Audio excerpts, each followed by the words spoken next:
What's up, guys? It's me, the ALE Double X Prince. Let me explain why this video is late. So, The Defenders came out on Netflix this Friday. I didn't get a chance to watch it because I was working late. So then I started watching it on Saturday, and then I forgot that NXT TakeOver Brooklyn was on. So once I finished The Defenders, I decided I'm going to go sit down and watch NXT TakeOver Brooklyn, but I was too tired, so I just waited till this morning.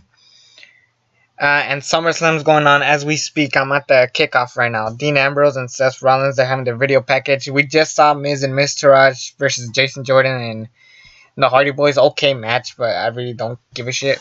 But yeah, NXT TakeOver Brooklyn 3. Great show. I really enjoyed the show. I like the opening of the whole concert and shit. They show all the participants that are going to compete in the night. Also, they have, they also had, what's it called?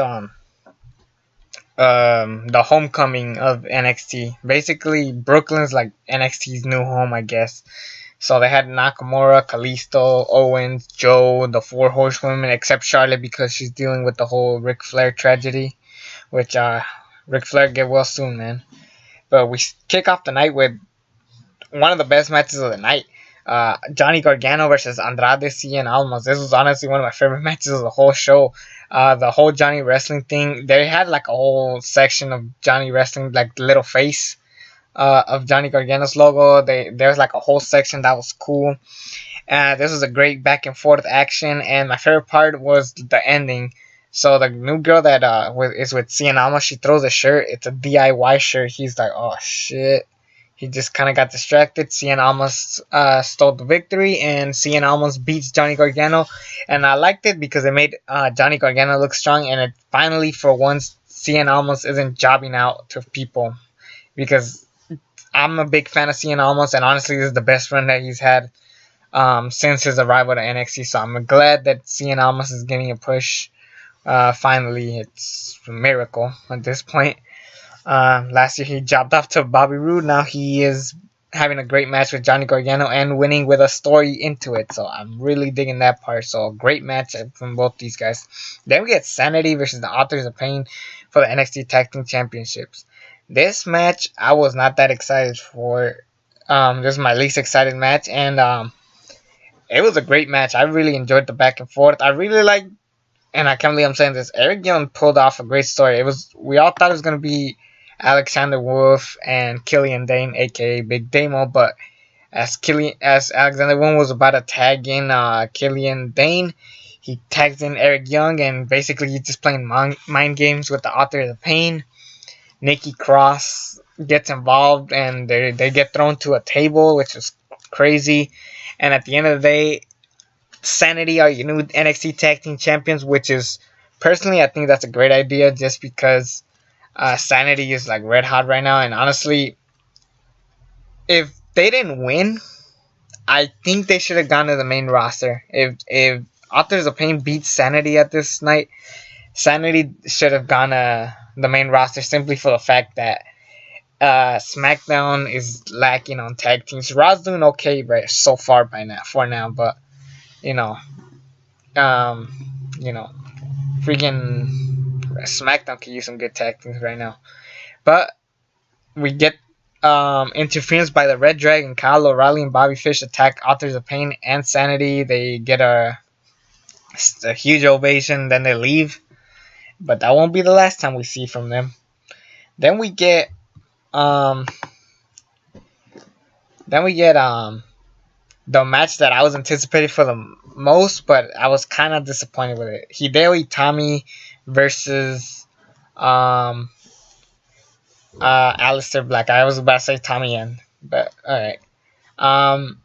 Corey Graves commentated for the tag team match, and JR commentated for this match. I personally wish Jim Ross went for the Asuka and Ember Moon match just to promote the Mae Young Classic, but I guess not. Plus, he really needed to commentate for that match. That would have been awesome, and you'll see why when I talk about that match. But this match was just a bunch of kicks and just flips. Honestly, the only memorable thing I really remember out of this match was Hideo Itami's asking for respect and the entrance to Aleister Black. Aside from that, everything else was just Could have been better? Hell yeah. It was just an average match. Aleister Black wins. Hideo Itami, I have no idea what he's gonna do next, whether he goes back to the main card or whatever. Speaking of people getting called up to the main roster, Daniel Bryan and Kurt Angle were sitting together, just looking at people. Kurt Angle's talking to Roderick Strong. Billy Kay and Peyton Royce are bugging Daniel Bryan, basically showing that some people will be called up to SmackDown and Raw. So that's great news for me.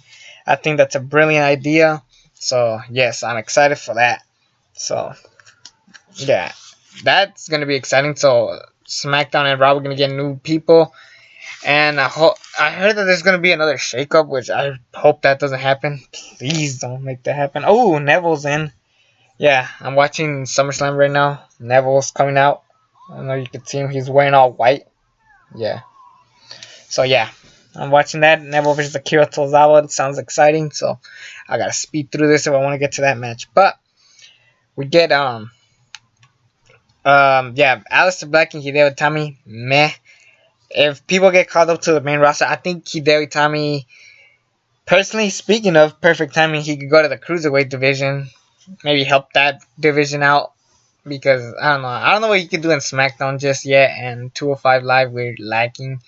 I mean, I don't know who's going to win this match between Neville and Akira Tozawa. I'll be shocked if it's Neville.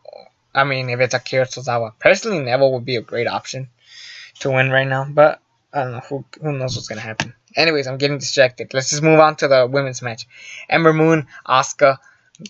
Both these girls get a huge ovation.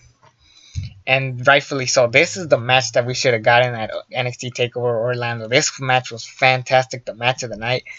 Asuka and Ember Moon just tore up the house. They told a great story with their previous match. They just basically played off the story of Ember Moon could possibly beat the streak of Asuka. She's won more times than Goldberg. Honestly, this is a better reign than Goldberg because Goldberg's undefeated streak ends with Kevin Nash, of all people, to end it, which we all agree was bullshit, the way it ended. Hopefully it doesn't happen to Asuka, but she's been doing a fantastic job as doing this, so, you know, who knows what's going to happen next, so. Asuka makes Ember Moon tap out, so I don't know what's next for this division. I'm guessing the winner of the Mae Young Classic, which my bets are Candice LeRae, Kairi Sane, or Serena from the Straight Edge Society to come in and win and dethrone Asuka. That's still my guess. Yeah, anything could happen now.